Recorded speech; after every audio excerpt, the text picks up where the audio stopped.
由鎌倉出發自駕去伊豆，一日玩晒大塞山同門歇吊橋，最後仲住埋森林溫泉酒店。今日同大家分享呢條最順路嘅伊豆自駕路線。由鎌倉揸咗2個鐘頭車，終於嚟到伊豆最出名嘅地標大塞山。呢度最方便就係有3個免費停車場，對自駕人士非常友好。呢度亦都話你知點樣喺東京或者名古屋過嚟。之後買飛坐登山吊椅，大概5分鐘就到山頂啦。其實上到山頂都冇乜好做，行下呢條火山口步道，行一圈大概20到30分鐘，全程都係平路，好輕鬆。但係就勁大風，真係吹到頭都痛。記住戴緊頂帽啊！今次落山嘅時候，竟然俾我哋遠眺到富士山，就當係 bonus 啦。離開大塞山，揸車15分鐘就到咗城崎海岸。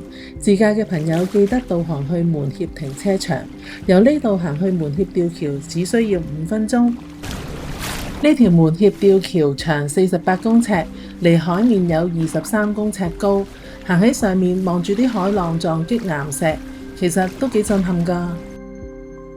行完吊橋隔離就係門歇燈塔，呢個燈塔最正嘅地方係可以免費上去，上到頂層展望台可以360度咁睇伊豆七島，睇完海景仲可以順便行下附近嘅海岸步道，感受下幾千年前大塞山火山爆發噴出嚟嘅熔岩冷卻咗之後形成嘅奇景。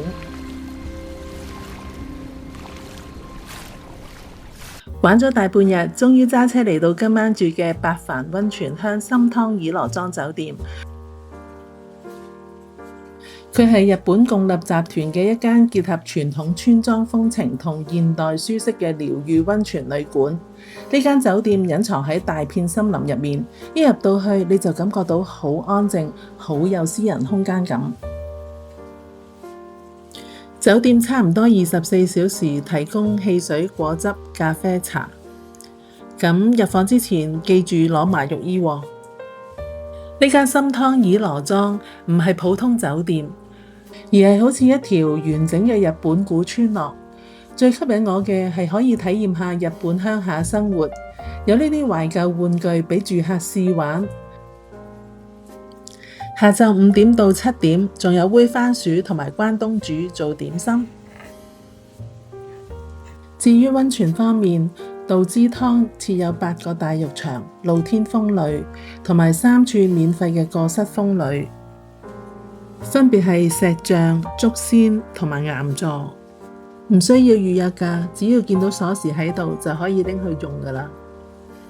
浸完溫泉，酒店都提供咗益力多同埋雪糕。喺溫泉隔離仲設有洗衣機同埋乾衣機，俾有需要嘅旅客使用。其實由踏入酒店嗰刻開始，你個肚仔就唔會餓，因為美食源源送上。我哋又開餐啦！今晚嘅晚餐非常之咁豐盛，食完晚餐之後，仲有共立集團嘅一大特色宵夜拉麵。至於早餐方面，有 pancake 早餐、傳統日式早餐同埋西式早餐，任君選擇。今次開箱嘅呢一間八幡里溫泉鄉深湯倚羅莊酒店，佢嘅賣點係自然景色，有一大片園林，面積達到6600平，一共有68間房，分4種房型，坐落喺唔同嘅住宿地區。今次我住嘅係帶有半露天風呂嘅特卡湖天102號房，房間屬於和洋室，配備有暖桌，準備咗點心、膠囊咖啡機同埋雪櫃。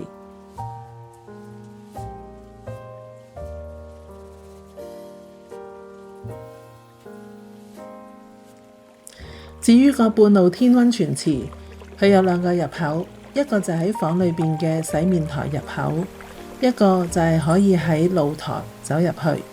雖然唔係好大，但係夜晚浸嘅時候就真係好似喺森林裏邊浸緊浴。能夠放慢腳步嚟到呢個溫泉鄉，漫步山野之間，感覺真係好寫意滿足。總括嚟講，倚羅莊俾人嘅感覺唔止係住酒店，而係一種返鄉下住一晚嘅親切感。如果你都喜歡呢一種慢節奏，記得將佢加入你嘅清單。今次就分享到呢度，有興趣睇日本酒店開箱嘅朋友，記得訂閱我真遊嘆世界。